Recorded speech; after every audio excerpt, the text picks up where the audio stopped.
Be advised, mature content ahead. This podcast is brought to you ad-free thanks to the Legion of Demons at patreon.com/NOTLP. If you like what you hear, there's much more at patreon.com/NOTLP. Join the Legion. That's patreon.com/NOTLP. And now the show. How do you do? Just a word of friendly warning. I think it will thrill you. It may shock you. It might even horrify you. So if any of you feel that you do not care to subject your nerves to such a strain, now is your chance to, well, we warn you.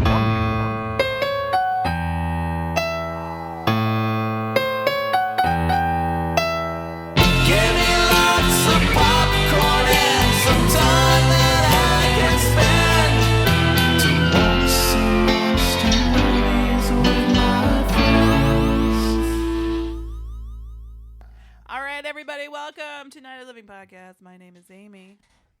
I am joined today by my very special boys. We've got Mikey B. I'm Mikey B. Yeah, you are. That was a great response. Yeah, you are. I'm sleepy. I got Andy. I'm just doing the Donald Trump thing, so it's okay. Oh, okay. Hi. Hi. Don't do anything he does. Do the opposite. We're not on camera, so it's okay. Oh, my God. Freddy. What's up, baby? How you doing? I'm you got all right. all kinds of like a baby head and little baby arms. What? Yeah. And then, of course, we've got Lewis Fowler on the Skype machine. Hello, everyone. Hello, sir. Of course, it's Hispanic Heritage Month, where we invite our friend Lewis to curate. Technically, it should be Latino Heritage Month. I'm sorry, Latinos. You're right, because that's the more broad term, right? Well, thank you. But also, Hispanic just means like they're people from Spain. Right. Hispain. Oh, I thought it meant Spanish speaking. But not every Latino country speaks Spanish. No, I said Hispanic means Spanish speaking, right? Yes. Hispanic means from Spain. It does? Spanish origin, yeah. Oh, see, I always thought it meant Spanish speaking. See, I learn something every year. Fucking white people. That's why I do this. That's why I kind of prefer Latino or Latinx. Yeah. Yes. You know, and in America, I mean, Chicano for me personally, you know, as a subgroup. But yeah, it should be technically Latino Heritage Month to encompass everything. But there's a lot of different schools of thought about it. I just really enjoyed the alliteration, but I'll go with you. It's fine. Oh yeah, the alliteration's nice. You know, Should I very change the nice. graphic, Lewis? No, it's fine. Just keep it. It All doesn't matter right. anymore. We're all gonna die. You're so We're all gonna get deported and bombed. So has the White House acknowledged Hispanic heritage? I mean, Latin Heritage Month yet? Why? Yeah, they have. It's called Stephen Miller still works there, and there you go. Anyway, They're offering that the White House is offering every Mexican a one-way trip back to their country of origin. on the house. I love For trips. Hispanic heritage, on the house. I love on a taking plane. trips. on a plane, and they'll give you peanuts for free. And those biscotti? Ooh, I love those biscotti. Those are good. Yeah, Delta. We always right. We found tortillas. we like to start the show with a little bit of politics, just to weed out the wheat from the chaff. The cream from the what's the rest of Coffee? it? The cream from the wheat. The cream from the stuff that's not cream. The men from the boys. Boys. The binary from the non-binary. Yeah.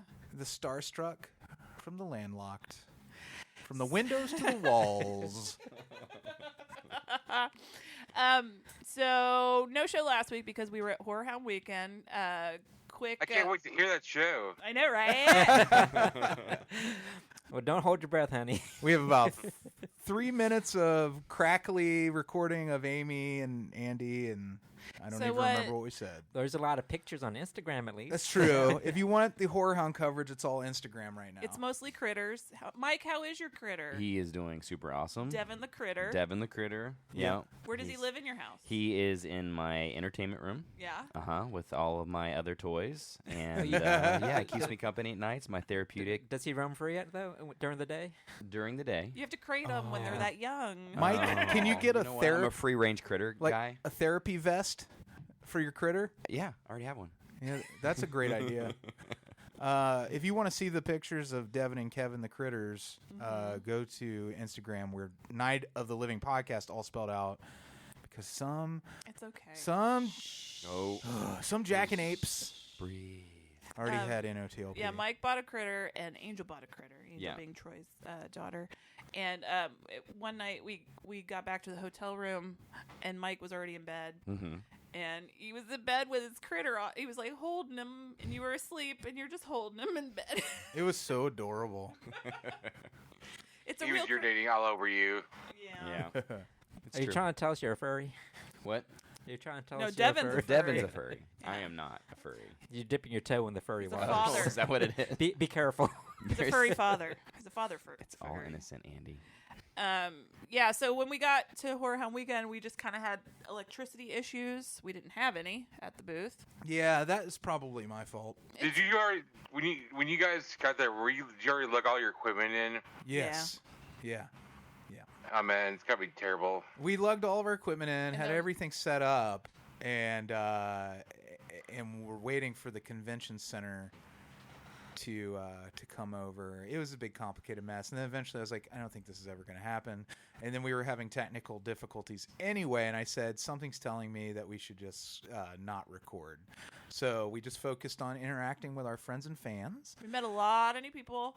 Yeah, it was great. Had a great time. It was just overwhelmingly positive and really fun. And are you okay? Oops, sorry. What did you do? Someone's gonna vomit. Burp. You said we met our fans. I can still smell them. It's that thing where you feel a burp coming up, but you Yeah. try to hold it back, which makes it worse. Yeah, it's Yeah, that sure. thing. Yeah. So it like holding it back, it just built up even more. So Yeah. I think it's called. Andy, I think it's called vomiting. Yeah. Yeah. It's just called being nauseous by life. So much vomit. But we did a lot of fun stuff. Andy and I got to see Giorgio Tsoukalos, the Ancient Aliens guy. You know that got the funky hair dude, the high hair alien. I saw guy. a meme in real life, Yeah. and it was amazing. And that text floats around with him. Yeah. Wherever he goes, there's this little thing that Says says just aliens, man.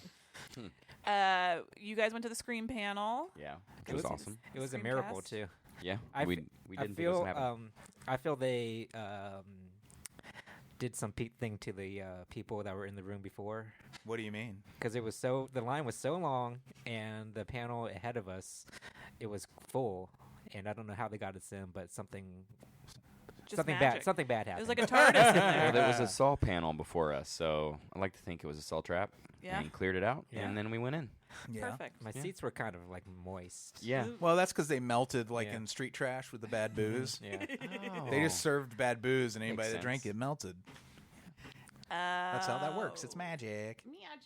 Magic. I got to see Lynn Shay just like walking around. She's so tiny. She's tiny. She's the tiniest little lady in the whole wide world. She is. She has a great energy about her. Yeah. She seemed to really enjoy all the booths and Yeah.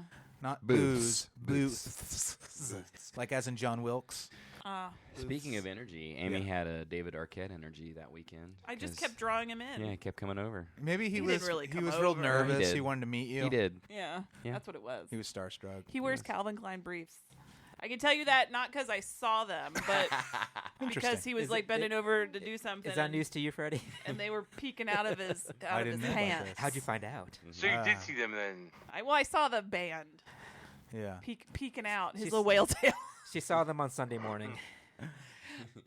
On the floor. Yeah, y'all get it? I bet you do. And that weekend we went and saw It Too, which I thought was amazeballs. I loved it. Yeah, Loved I'd every like to second of it. record a whole show about Yeah. that soon. Did you see that yet, Lewis? No, I haven't even seen it one. Really? You son of a bitch. You're missing out. It's really good. It's just called It. It's not called It One. Actually, it's kind of probably good that you can watch them back to back. Honestly, Yeah. I think you'd get a lot more out of it. you that got way. 24 hours? It's a long Yeah, It Too was 3 hours. And then the theater we were at, how dare you? Mm-hmm. A 3-hour movie, A almost 3-hour movie. put a half an hour of fucking previews in front of it. Like, how dare you? Yeah. Ridiculous. And Did you get your urine out in time? I honestly did really well.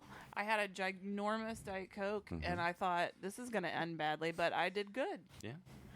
I did good. I just peed in the seat. There you go. I'm a dirty boy. You are. These are like super fancy reclining seats that you could like. They're the kind like almost like a lift chair where you can hit the button and it'll help you stand up. Oh yeah, was it AMC? Yeah. That's it. It's fancy. They're weird. Those recliners, those like leather recliners, and the little button on the arm and flip it up and down and stuff. I just was shocked that you could make it stand up. I was tempted to watch the movie standing. Sit standing. Sit standing. Sit standing. Anyway, Horror Hound Weekend was a blast and a half. And so we'll see you at the next one, right, Lewis? If you can give me a place to stay, I'll be there. All right. Oh, that's easy. We'll figure that out. The next one's in Cincinnati. I live here. Exactly. At the Yeah. Motel 6, Lewis. We'll see you there. So yeah, that's our Horror Hound Weekend story, and we're sticking to it.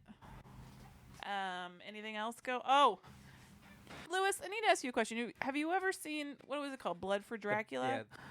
The Andy Warhol produced movie. Yeah, Andy Warhol's Dracula. Yeah. With Udo Kier.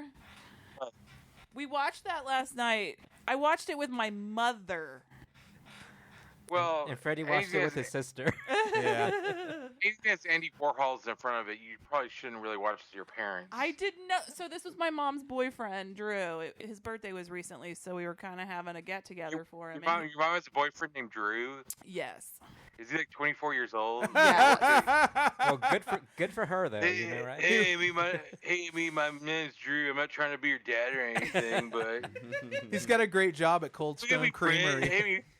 We can be friends. That'd be really cool. No, he just turned 60.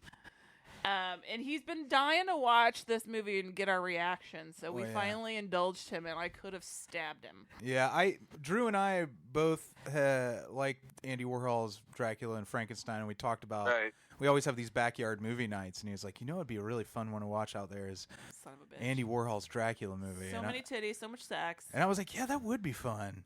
Rape. And yeah, and it's like, Don't forget incest. Did you say incest already? Incest, rape. yeah, that's all in Yeah, there. both Dracula and Frankenstein are pretty transgressive Yeah, absolutely. films. I mean, but all of its stuff. I mean, Heath and Flesh and that trilogy is pretty out there. Then the 1977 film Andy Warhol's Bad. If you guys ever want a good movie review, check out Andy Warhol's Bad. I actually got a bootleg of it at Horror a couple of years ago. But I mean that's a movie about these this team of baby killer assassins, and it's a pretty good movie. Okay. Hey, All you had to say. Well, we watched Yeah. this on YouTube, so it might be Yeah. streaming on YouTube. That's true. It might be.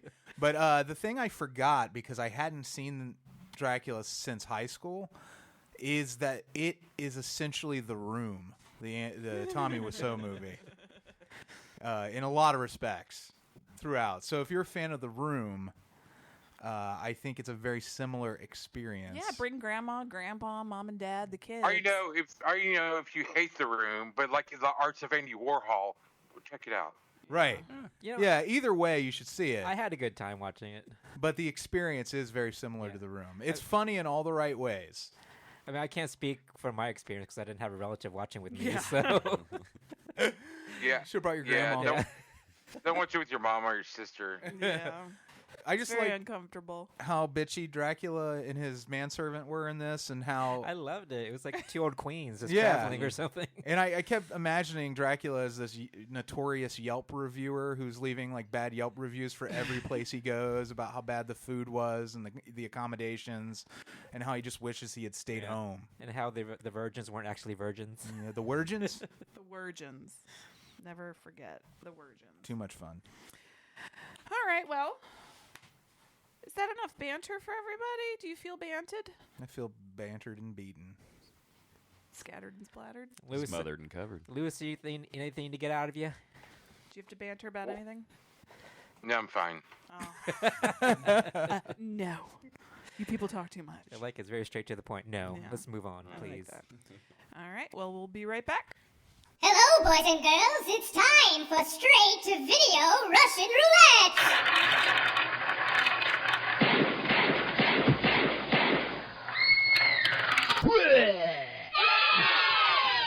Well, hello and welcome back. Guess what, guys? I watched a movie. Congratulations. Thanks. Okay, bye. Just kidding. So I watched a movie called Eat Local. I think it's called Eat Locals. Well, right? the credits called it Eat Local. Yeah, but then they have a little bloody S at the end. No, the movie on Prime is called Eat Locals. Okay. It's British. Yeah. I've never seen the movie What We Do in the Shadows, but I have seen the TV show, so I feel like I can make this comparison. I think there's a lot of shared DNA, but the Eat Local was not as hilarious and absurd, but it was definitely like a dark comedy. Is it filmed the same way, like documentary style? No. Okay. But it's about vampires. So it's done. They're British and they're vampires. I think that's all I needed, right? Yeah, you had a very vampire heavy week. I did. And Machine Gun Heavy. Mm-hmm. So Eat Local. I really liked it. I think it's a lot of fun. I saw some of it. I didn't want to leave. I had to leave. Yeah. About halfway through, and I was like, I really don't want to leave. I want to see how this turns out. Yeah, I think Where'd you have to go? I had to go. I'm making a movie with some friends, and I had to go film a couple of scenes. For that. Freddie's very. Yeah. Freddie's fancy. It's an adult film. Yeah. I'm a plumber. It's real. I'm a plumber, and somebody doesn't have enough money to pay for me unclogging their drains. Freddie, you need to be a diva and show up when you want to show up. I should have shown up an hour Filming late. doesn't start until you're there. I'd be like, sorry guys, I was finishing someone else's movie. I mean, watching it, and it was good. Probably better than this. Have you done any temper tantrums on set yet? I haven't. Although I should test it. But I like everybody so much that I don't want to alienate the entire cast and crew of the movie. But are they allowed thinking about it? Are they allowed to make eye contact or talk to you? No. He's the goddamn talent. That's right. Alienate everyone on the first day, then on the final day, give them all a rat present. Yeah. You know what's really fun is like everybody is contributing on both sides of the camera to some extent. It's really fun. What are you doing on the other side of the camera? I'm assisting with sound and post, probably. Oh, okay. I don't know yet. Are you starring in this movie? I have a pretty big part. Not to brag or anything, but God bless me. He is very talented. Thank you. But Eat Locals. Yes. Stock full of lots of familiar faces from the BBC and Channel 4. Well, you've got Charlie Cox, who was, of course, Daredevil on the TV version on Netflix. Oh, yeah. I didn't even realize that was him. Yeah. You got Martha from Doctor Who. Yeah. That's Freema. How do you pronounce her last name? I don't know. Ageman? That's why I didn't try. Agwayman? I didn't want to be mean. And then, what's her face from Torchwood? Uh-huh. Good old what's her face. Good old what's her face. And you're talking about Eve Miles, yes. who I think is really, really adorable, and I love the gap between her teeth. Okay.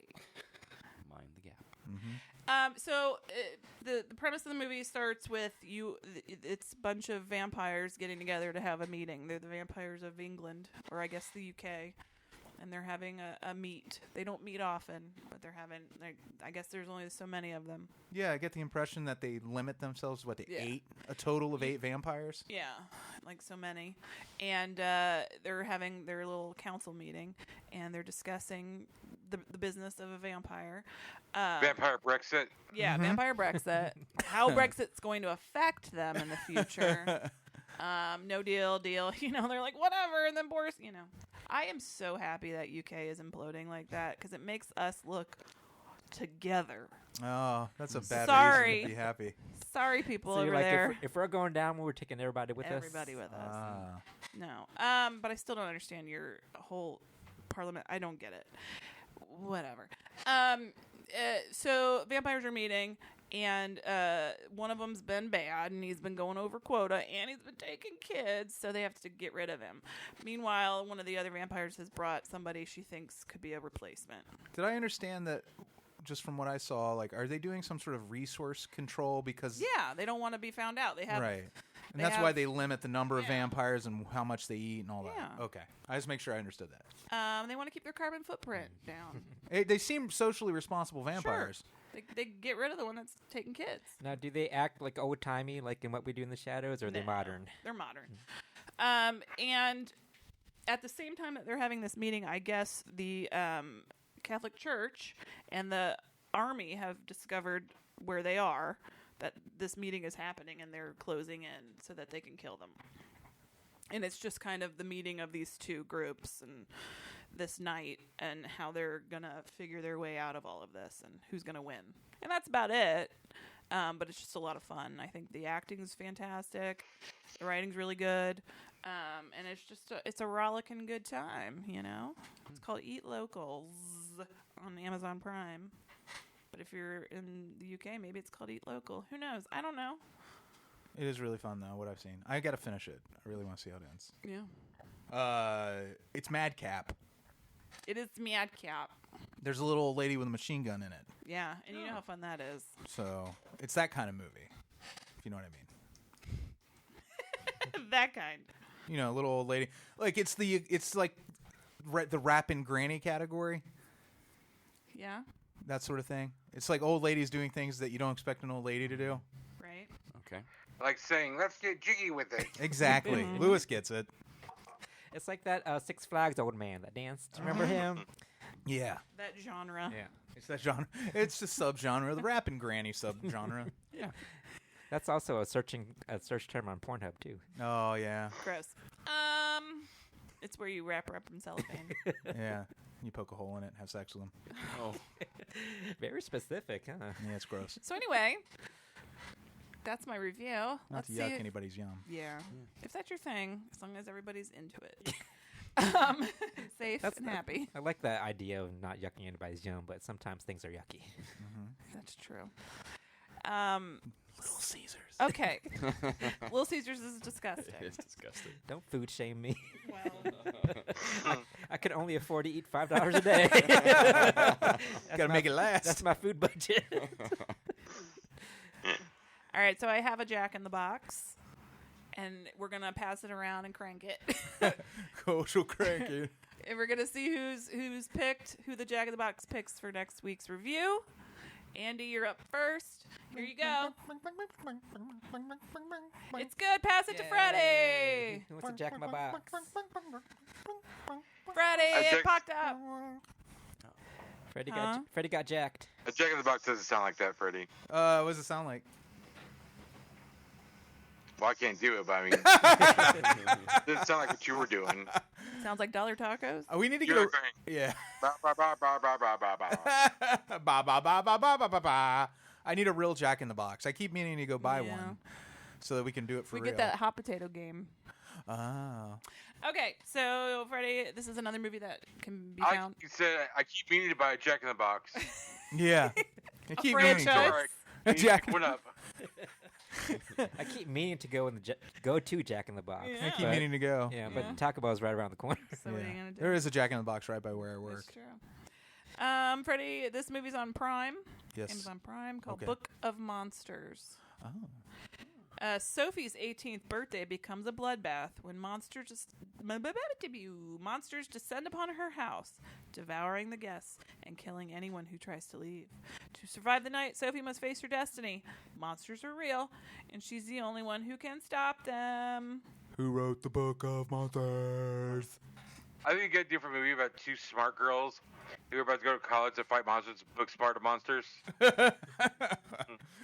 This time, the readers win. All right, so next week, Freddie will bring you that. I'm excited. I love books and monsters. Oh my goodness. How can it go wrong? Do you like Of? I love of. And what age were the women in this? 18. Nice. I got chilled down my spine. That was so gross. Yeah. Even though we were making pedophile jokes before the Hey. podcast. Nobody was doing that. Hey, it's not recorded, so it's okay. Yeah. What you did is worse. Because you've left how horrible the jokes were up to everyone's imagination. Yeah. They weren't that bad. It was a joke. They were very mild. Yes. Mild pedophile They were jokes. barely jokes. They were more concerns. All right, everybody. We'll be right back. Oh, God.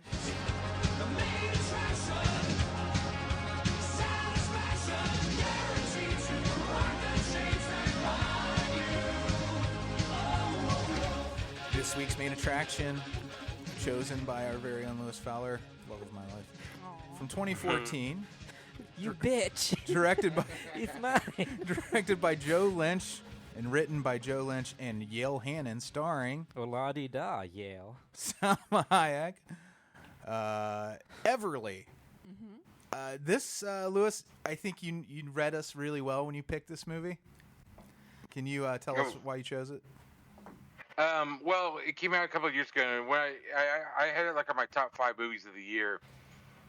I mean, number one, I think Salma Hayek is just with it, not fetishizing, her Latina-ness or anything, but I think she's a great actress, able to pull off just any role. And this one was like a return to her kind of desperado action roots. Yeah. And I thought she was great in it. I thought the action was great. It had great set pieces. All these white boys keep talking about John Wick. And like Everly did it first, and I did it better, personally for me. But I thought you guys would just like it. I know you guys like Joe Lynch, and his stuff. And I guess he had a film in Cincinnati recently. Yeah. Yeah. And yeah. I agree with you that this took me back to like the 90s action movies. Really fun. I still haven't seen John Wick, so I can't even make that comparison, which is, I'm really kind of shocked that I've managed to not see I haven't seen it, so it equals out. All right, cool. You just don't like the white boys crowing about it so much. It's like that Dave Matthews Band. John Wick is a Dave Matthews Band of movies. I thought this was such a blast. Salma Hayek is so she's so luminous. Mm-hmm. She just brings a lot of charisma to the screen. I like to say how, like Freddy says, she has a nice shape. She does have have a She nice does. shape. I like how when she was shooting guns, she would jiggle. Yeah. That was real nice to look at. Well, it's amazing in this film, for as much eye candy as there is going all around you, you can't not just watch her. Yeah. It's like everything else is just hers to play with in that film from the entire part. I mean, just you can talk about a powerful lady, and really anything she does. But yeah, you can't not watch her. This is definitely of the Tarantino, Robert Rodriguez school of filmmaking. Mm-hmm. It is not. It's not the most original thing. Right. It's not an but original it's just thing. it's just well done though. Right. It's that if you like that, and some people I think would be like, well, this is derivative of those things, but it's really not. It's just part of that big tent genre, I think, because it is really done well. And it's not, Joe Lynch has not reinvented the wheel or updated what this movie is. It could have been released in 1994 and it would have probably been a huge hit then. Being a cliche movie is a strike against you if you don't do it well. Yeah, but if you do it well, it just shows that you're a craftsman. And I think there was a lot of craftsmanship. It's like you said, it doesn't reinvent the wheel. It takes a similar idea and similar plot. But I think the thing about it is that it changes it by having a strong woman character, by having a great kind of villain, and the way it's like a video game where it's boss after boss after boss she has to go through. And it makes her a mother too, which is kind of adds a certain gravitas to her situation. It was just some young 20-year-old chick, who is in trouble. It's not that there's not that much of a will for her to survive this, So I think that it doesn't reinvent the wheel, but it kind of makes a better wheel in a lot of ways. Yeah. Yeah, I mean, I would put this, honestly, had it been released in that era, too, I do think it would have been held up with films like Desperado or From Dusk Till Dawn. Right. But because it was released now, I think people will consider it somewhat derivative, but it's very good. I don't think it could have been released, though, in that time. I mean, part of what makes this such a great film is that, there is some cliche to it, but, like, it's turning things on the ear, which I think it keeps you driving through. And like Lewis was saying, like, that gravitas to it that, this is a woman that's trapped, but, like, I love the fact that there's cannon fodder scenes like we would see in the 90s with, like, these prostitute killers that are running and then getting blasted back to the thing. But, like, when one of those guys calls her, a whore or whatever, she's like, you don't get the right to call them that. And that kind of stuff, I think, is just, like, that progression, evolution of what we had in the 90s. It would have been, just a lot of dead prostitutes laying on the floor for eye candy. But I feel like it would have got lost in the mix if it was released during that time. But since we've had, like, some time away from those movies, we can kind of look back and appreciate them a little more. Yeah.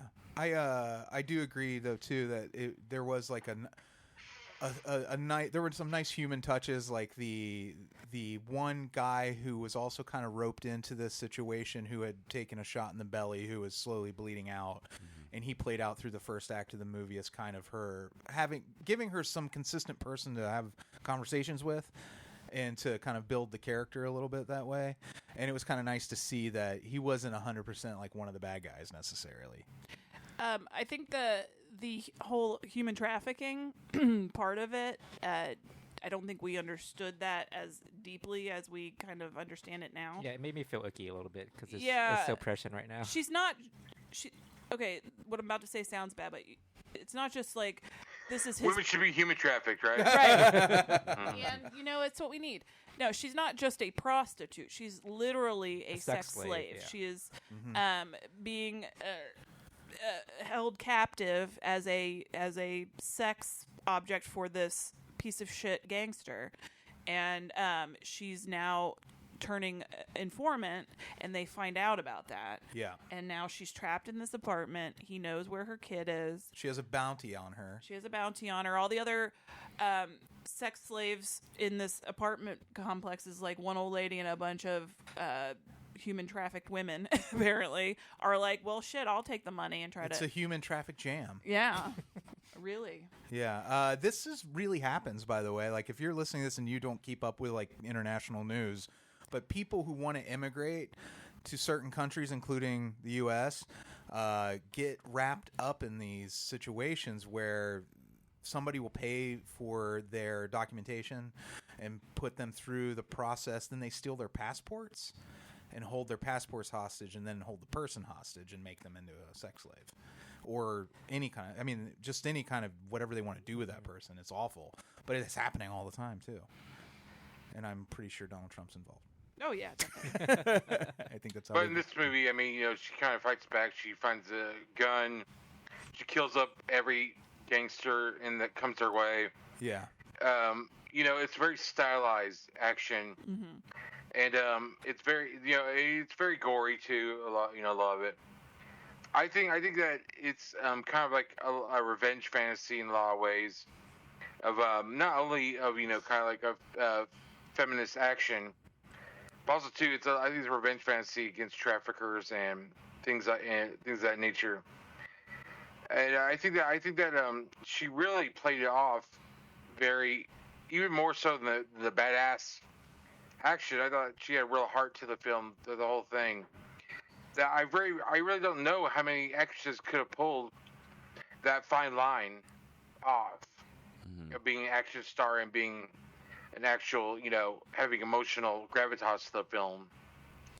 She didn't come off as like some sort of superhero either. No. She's just like, Yeah, she got her licks in. Like, she got beat up pretty bad, too. Yeah. She does. Yeah. And she's got some like to tie back to that 90s cliche of some of like the gore for the sake of gore, but also kind of funny. Yeah. She's pulling off one-liners in that movie that I don't think many people could do. I don't think anybody else but her could do, to be honest with you, without it coming off as like, whoa, like hokey. That's hokey. Not funny, but And- with her it was. And another thing I like too is that throughout the film, as she faces each big boss, the more kind of like disturbing they get. Like the sadist and the masochist really freaked me out. Yeah. Those were such a fun. Again, I feel like that's a throwback to. Well, in general, I think a lot of It's the Gimp. like Hong Kong. Well, also a lot of Hong Kong action movies have these types of characters. Oh yeah, definitely, yeah. Yeah, and That's That's what I was thinking when I watched last night. That the whole film has a very Hong Kong '90s vibe to it, even more than American action films. Yeah, definitely. Yeah, but I agree with you. The sadist and the masochist is almost a tongue-in-cheek. It feels almost like a parody of those types of villains, which I really appreciated. And I think that's what he was going for. Was kind of that. It's so over the top that you have this guy wheeled in and basically almost this cage that's akin to the Iron Maiden. It's like an open Iron Maiden where it has these things that it's something they used in the Salem witchcraft trials. I think if I remember, I recognized it. And it's this thing where you have to stand up, and if you let your head rest, you're going to have spikes in your neck, basically. It's just a simple like torture device, and that has the masochist in it, and then there's this old guy, the sadist, who has him wheeled in, and they're together. They're a couple of some kind. I just find that really fun. Well, and there's four guys with masks on, the Bushido mask. Yeah. Yes, yeah. I love that guy's death scene because, of course, we spoil. But the sadist, when he dies and his guts fall out because he drank the acid. Yeah. Right.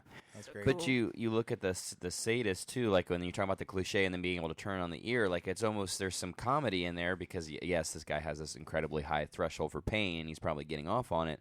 But then like when you see Salma Hayek's daughter and the sadist is kind of coming back into the picture, then it's truly horrifying. Like this is something like in a Pulp Fiction movie where the Gimp scene was just really it got scary. Yeah. Well, definitely. got scary and real. Well, it's funny you bring that up because like one of the problems, like I enjoyed this movie, but one of the problems I had with it was it had problems with tone sometimes for my taste. Like in the beginning, it was so cartoony and over the top, and I thought it was going to go with that route, but then it got real serious and made me feel real icky sometimes because the torture scenes were kind of, for me, a little too drawn out. And I've been watching a lot of like true crime stuff lately, so maybe I'm not in the right headspace to watch that this type of stuff. Too much for you. But I've been watching a lot of snuff film lately. Too many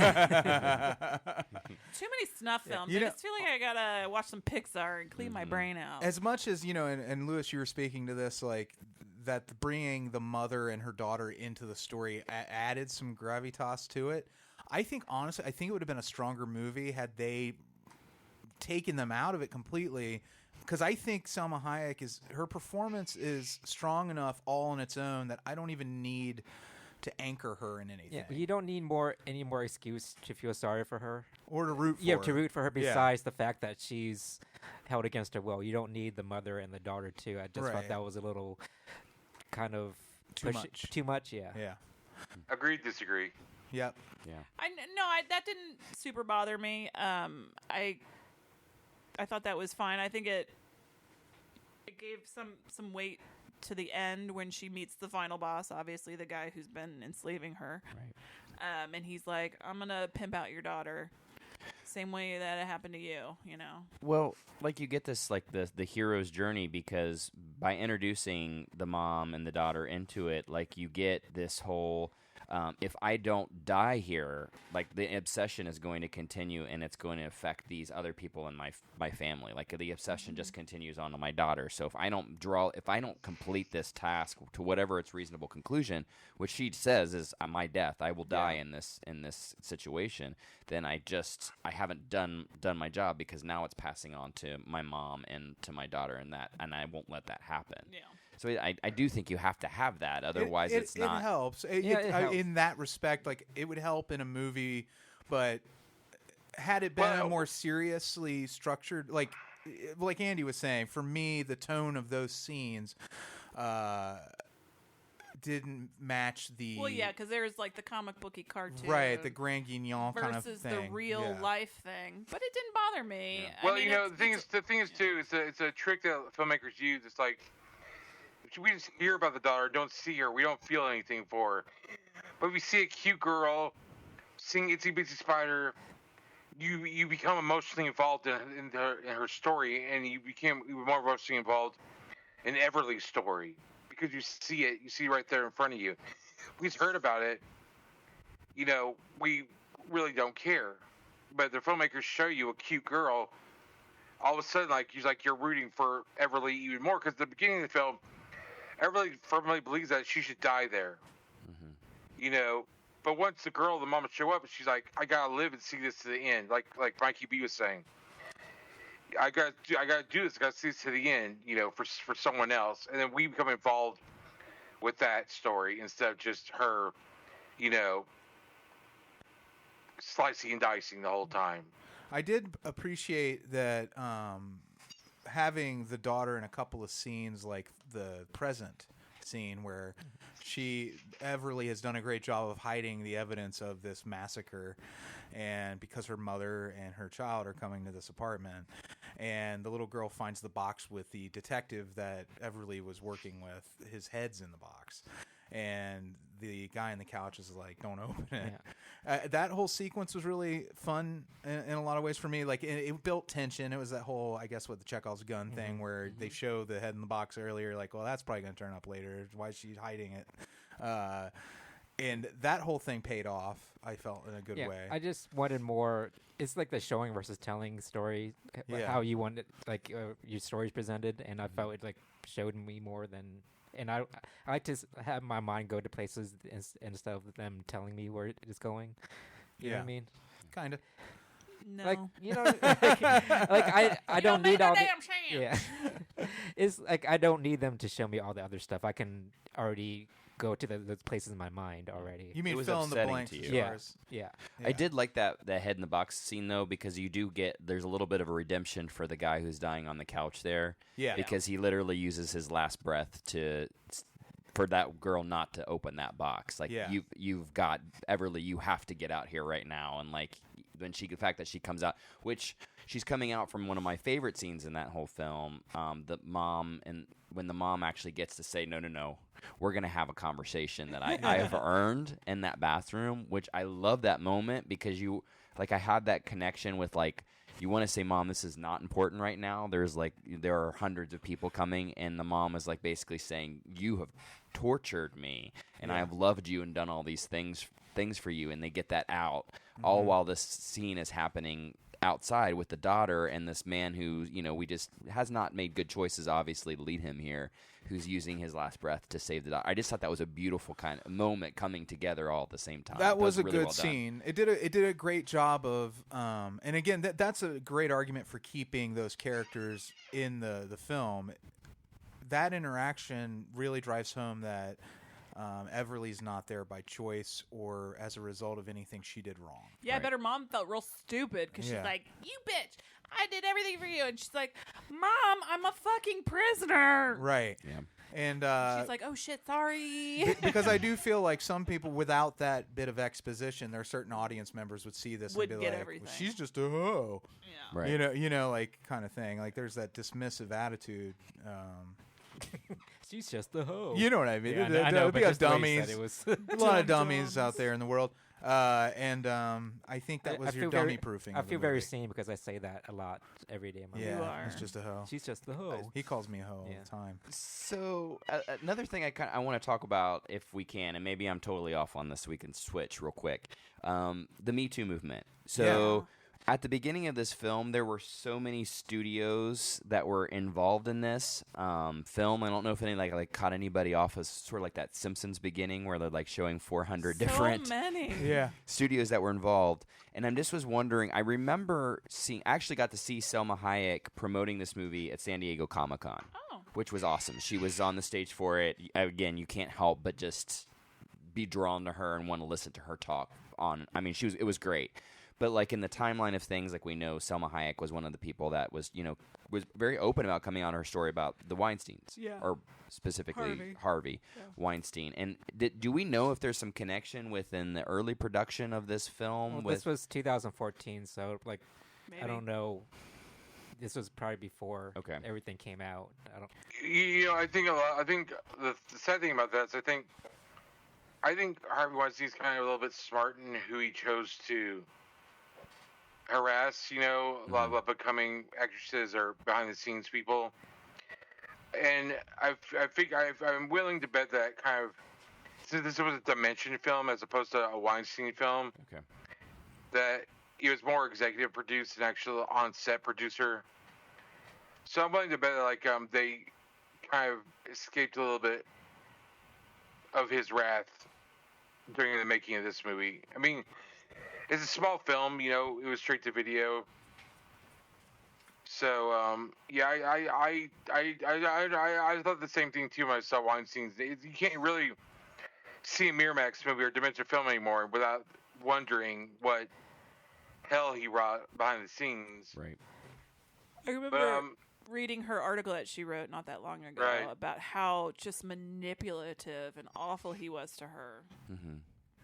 Well, and I heard her interview she did with Oprah where she sat down and she was talking about Weinstein in this, and then like to tie it into this actual film itself, like there's definitely a gratuitous violence, but there's not really a gratuitous sexuality. I mean, you see her butt at the beginning, but it's not really played up as she's a strong woman, and like she's basically standing bare at the beginning and then armoring up towards the end of this film. I think at the beginning of the film she's crawling in the bathroom because she got raped and she shot everyone. You know. Yeah. It's definitely. That's why she's naked. Yes. They're not played for that gratuitous sexy. There's nothing sexy about that moment. And there's even with you have all of these prostitutes. I don't think there's any nudity in this entire film. So it's just an interesting like. I'm wondering if this film was not intended. This could have been a big box office release, and I'm wondering if maybe during that time, if it didn't get changed a little bit, but that angle of like that gratuity got pulled out of it. I have a question. And that whole sequence with her putting the gun to the back of her head on top of the toilet tank in the beginning of the movie was a little confusing for me. Like she was going to kill herself and then decided not to? I guess so, yeah. And that's what but she still fired the gun. Was it she fired it into the toilet tank, or did she... There was just a confusing moment there in that scene for me. Well, it went to black, so yeah. I think we can assume that she shot... one of the guys? Yeah, you know, she had a moment of self-doubt, but then like she balled up and got shot the guy coming in the door. She overied up and she's like, fuck this shit. Because like if you remember this guy knocking on the door saying, what are you doing in there? Yeah. Taking a dump. So. The theme, there's like a theme that also runs through this film with that of the whole that Buddhist proverb. I immediately translated it differently, but like basically the cave you fear the most holds the treasure you seek, where he's talking about going into the eye of the storm is the only way out of the piece, and it's like almost that moment where she's having like she has to go into the eye of the storm as her only. Like, to do this is not going to lead her to the conclusion that she wants. But, like, something happened in that moment when that guy comes in the door that we don't get to see. But, obviously, she goes right into the meat of the storm. Yeah, don't squeeze your cheeks after you farted. Don't squeeze your cheeks after you farted. There's no point to that. You don't need to. That was my favorite ancient Japanese proverb. Don't squeeze your cheeks. I still do it just in case there's one little squirt behind it. Oh, still one in the chamber? Yeah. You never know? Yeah. That's Safety disgusting. on. I have a question, though, something I didn't quite understand. So, the rape of her in the beginning apparently was on film, and the guy dying on the couch is like, you're going to want to destroy that tape. You don't want anybody to see it. Or him to see it. Referring to Tycho, who's the main guy, that he's the baddest of them all. Why? And then she destroys the tape. I'm not sure I understand why. Because it was a film of her being raped. And he was going to watch it over and over again. He's obsessed with her. I get it now. Because you don't want him to have it. Because he would enjoy it. Oh, never mind. Okay, that actor who played Tycho, that Hiroyuki Watanabe, looks like Arnold Schwarzenegger to me in this movie. Just, like an Asian Schwarzenegger. Is it racist to ask if he's related to Ken Watanabe? He's not. Oh, okay. I don't think. Maybe it's just a comment. And yes, it's racist. Yes, it's racist. Okay. But two actors with the same last name, I'm allowed to ask. If you go to IMDb, there's a great picture of him that really makes him not so much of a bad guy. If you need a palate cleanser. He's wearing running clothes and holding a bag of trash? Yeah, he's picking up litter with Aww. Tom. Yoga joggers? And he's wearing yoga joggers, a fanny pack, and some Ray-Bans. And he is cleaning up his neighborhood, I think. Aw, because he was a real awful, evil person. He was a real bad dude in the movie, but in real life, he looks like an all-right California weirdo. She splits him with the samurai sword, and Freddy had some good puns on that one. Oh, no, I was just saying You're I like, wanted if anybody her... asks later where he is. Right, I wanted someone to come up to her and be like, where's Tycho? And she'd be like, he had a split. And then another one was he had to cut out early. And I cut him in half with a sword. So he's going to be late. It's like, I wonder what she meant by that. Yeah. Very vague. Very vague. This was fun, Lewis. Yes. We were wondering at the beginning if it was based on a comic book. Does anybody know? Or it was just... No, it's original. Just dreamt up. It was like that John Wick crap to pull from. It was one of the blacklist scripts. Yeah. Yeah, so it was one of those. That if you don't know what that is, that's like the secret vault of fantastic movies that haven't been made but have been written. And originally Kate Hudson was supposed to play Everly. Ugh. Aren't you glad I didn't say banana? Why'd you? She doesn't like Kate Hudson. She is the blandest human being. She's terrible. I'm sure she's a lovely person, but she's no Goldie Hawn. Okay. Any interview I've ever read with her, she comes off as a terrible person too. Oh, really? Just ugh. Very much like Gwyneth Paltrow type, like yeah. I'm better Sniffing than her you. own farts all day long. Yeah, basically. I feel bad for white women lately. I feel like there's a war on white women. There's fine white women out there. I happen to believe I'm one of them. Now that we've destroyed Christmas, we've moved on to white women. You guys are building anger in white women, and they're going to vote for Trump again. Oh, boy. Everly was a Christmas movie, so guys, break it out for Christmas. Yeah, I think that was a reference to Die Hard. Yeah. Was what they were going for with that, yeah. I didn't get that till right now. Yeah. Thank you. You're welcome. You make me smarter every day. You make me feel so young. Except for when you make me feel old. Boy, my back and my balls hurt. Is it like when they did the female Ghostbusters?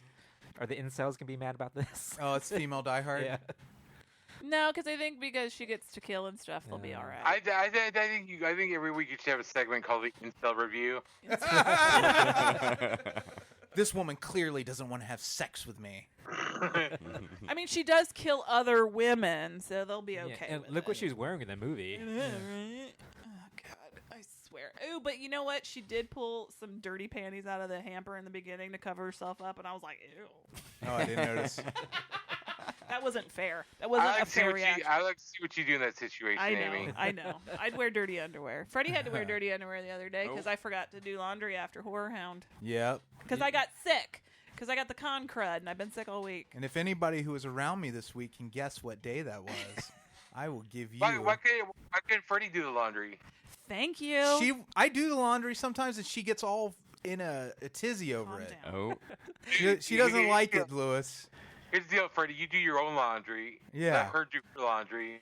She wouldn't like that very much. He dries things he shouldn't dry. Are we literally airing each other's dirty laundry right now? Yeah, literally. It's like I'm watching a sitcom right now. Yeah. What?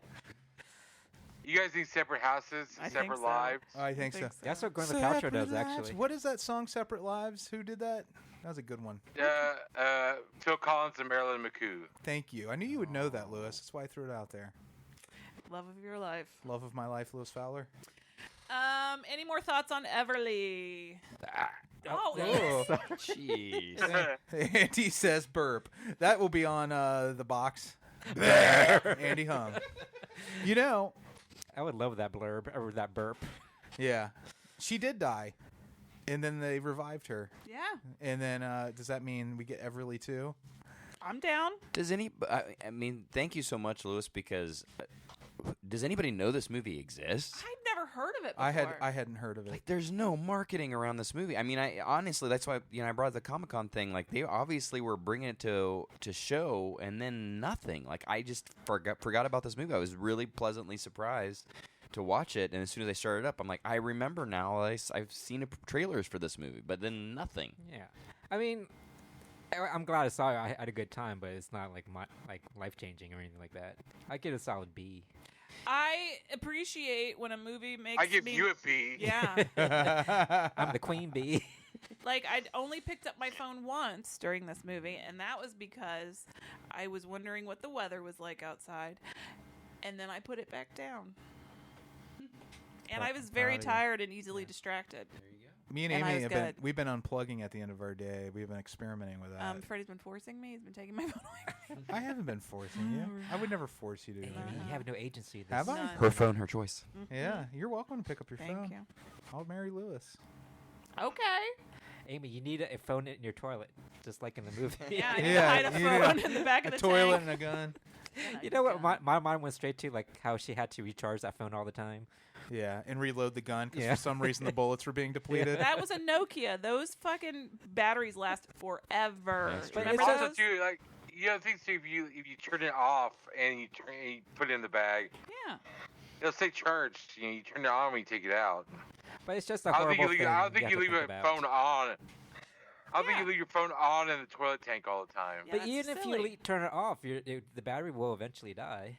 Yeah, but it's one of those old ones. Like, it's going to be around forever. Why are you arguing with me on this? I mean, it just made me think about my own emergency bag, and I need to keep my phone charged. Get one of those little flippy phones. Andy, let me ask you a question. Do you think a white woman should have been in the lead role instead? Would you rather see Kate Hudson? What's that? Oh, yeah, I like to see white women get beat up. Was that the point of... Okay. Then you're going to love Foxy Boxing. All right, everybody. Everly, I think it was a hoot and a half. Mm-hmm. And I say it's a fun movie to watch with your friends. Yeah. I agree. Okay. Yeah. I concur. All right, Lewis, what do you have for us next week? So It's a fun movie to watch with your friends. It's a fun movie to watch with your friends. Unless those friends are ex-sex trafficking. That's true. Yeah, bring all your ex-sex traffickers. Trigger warning them. I don't think I'll be friends with them. Ex-sex trafficked.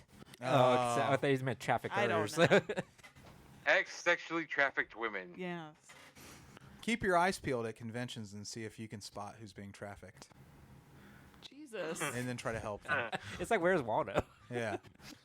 I always worry about that shit. Ever since the guy with the taser booth. Oh, that was really awkward. Remember that guy? Yeah. You know, there's some women that you cannot tell because they have bruises and black eyes, but it's all makeup.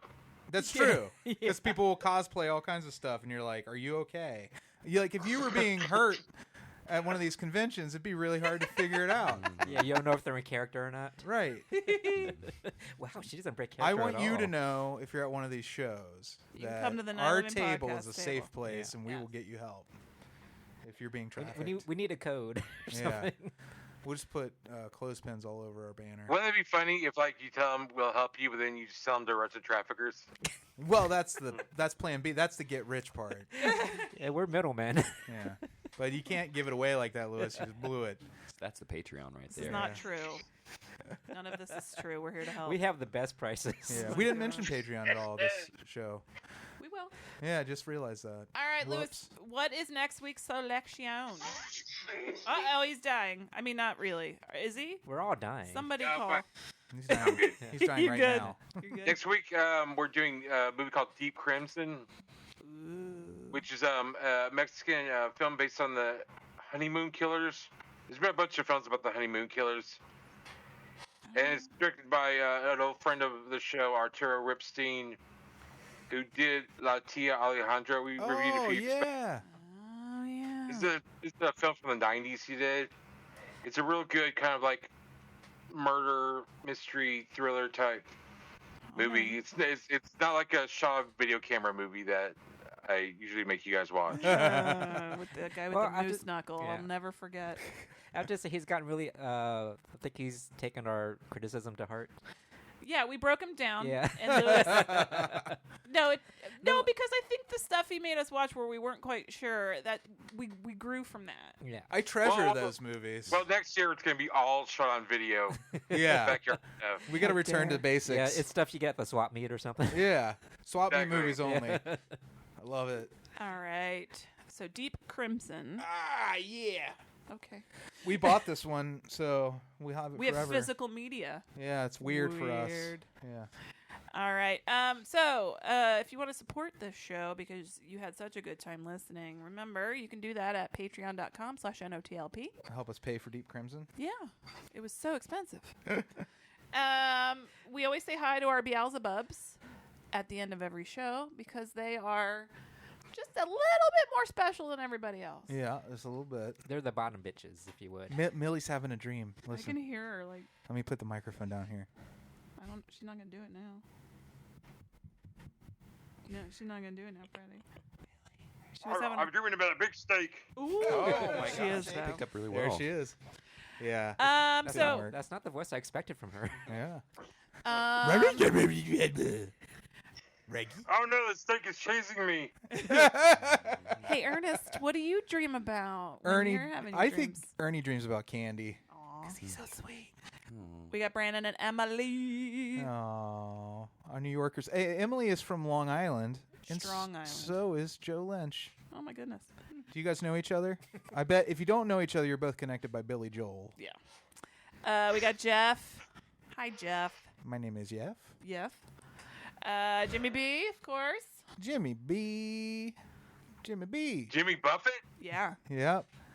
Wasting away again in Patreonville. We got Jeremy and Cassie. Cassie fucking knocked it out of the park at Horror Hound. Not exploitation is her crochet business. Freddie's got a stackhead Jason that he's in love with. I do.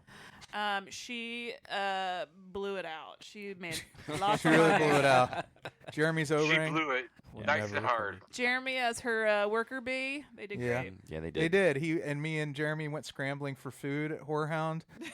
And he came back with like a chicken finger. One chicken finger. Yeah, and I came back with unsalted pretzel. And Paul came back with a piece of pizza. No, he was. You didn't get the He pizza? wanted the pizza. Oh. He ended up with a chicken finger too, I think. And then he was like, "There was pizza," and I said it looked horrible. He goes, "I still want it," because we all hadn't had any food and it was nighttime. Cassie and Paul. Paul is spooky, creepy, cool. His Yeah. art is fucking amazing. Yeah, Mhm. great sculptor. They were sharing a table. They both, I think, really stormed the castle at Horror Hound, and it will never be the same. I wonder if they're going to share a table again or if they're going to expand. But they were in Mask Fest. There's tons of talented artists in Mask Fest, and they were just a great addition to that. Yeah. And Cassie just had a birthday Talented. recently. Happy So birthday. happy birthday, Cassie. You know who else just had a birthday? You're looking at him.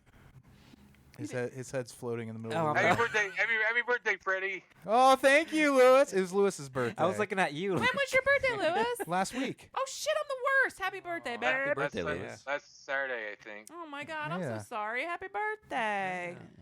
It's okay, everyone forgot. I said it on Facebook, so sorry. I already did it. So, Oh, and happy birthday, Kat. We said Yeah. we said that we'll give you a shout out too. So many she birthdays. shares a birthday with Lewis, I think. Well, Possibly. crazy. I think so. Anyways, Hey, Amanda. everyone's getting older. Back to my Beelzebub. Yeah. Sorry.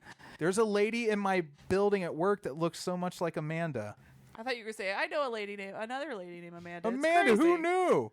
What is that? Is that like from is that a Central African name? Or is that from somewhere in Asia? We've got Tree and Alex. It's so exotic. Hey, bros. How's it Yeah. going? Brandon Boone, of course. Oh, Brandon's going to be out of town. We're going to be ships in the night until November, I think.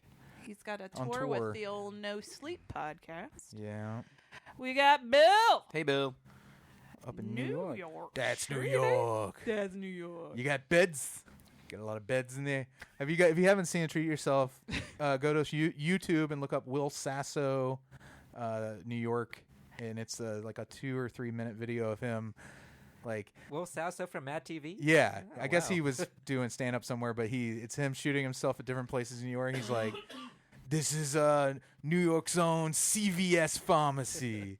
Let's go inside." And then he goes inside. He's like, "Y'all got gum?" And then they're like, "Yeah." And he goes up front. They show him chewing gum, and he says, "That's New York." He's kind of a daddy now. He is. Yeah. Okay, I Yeah. can see that. I follow him on Instagram. Oh, okay. Yeah. Watch that video. It's hilarious. I hope I didn't ruin it. Hey, Blake, have you seen that video? Blake, have you? Blake, treat yourself. Go out, see some Will Sasso. Mark, we were at the Ram again. Yeah.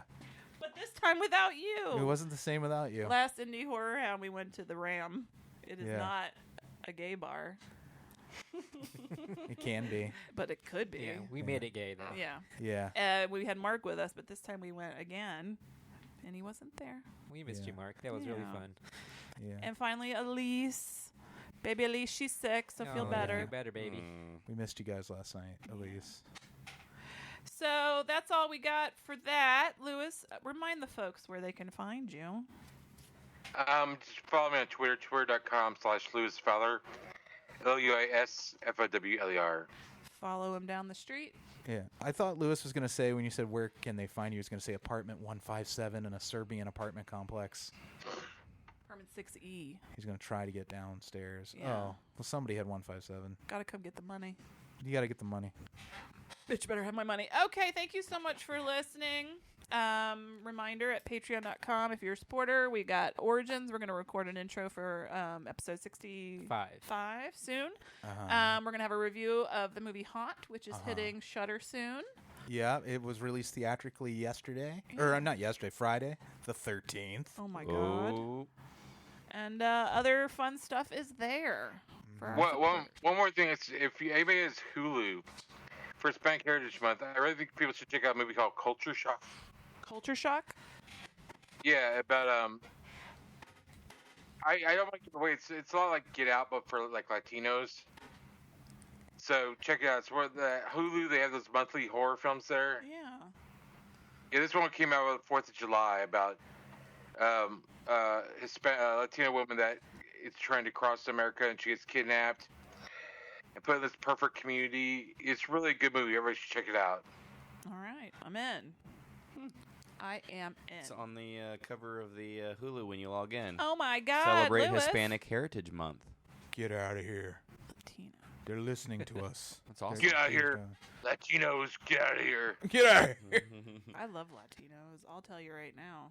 I got no problems with them. Thank you, Amy. We appreciate You're that. welcome. I go on a case-by-case basis. No, I love every single one of them. I judge people, not races. Oh, Jesus. He doesn't see colors. All lives matter. I believe in one race, the human race. I refuse to see what makes people good and different and fun. Because I want them all to just be white. So thank you so much, everybody, for listening. We'll see you next week. Bye. Frankenstein was wondering if he should go to bed when his old buddy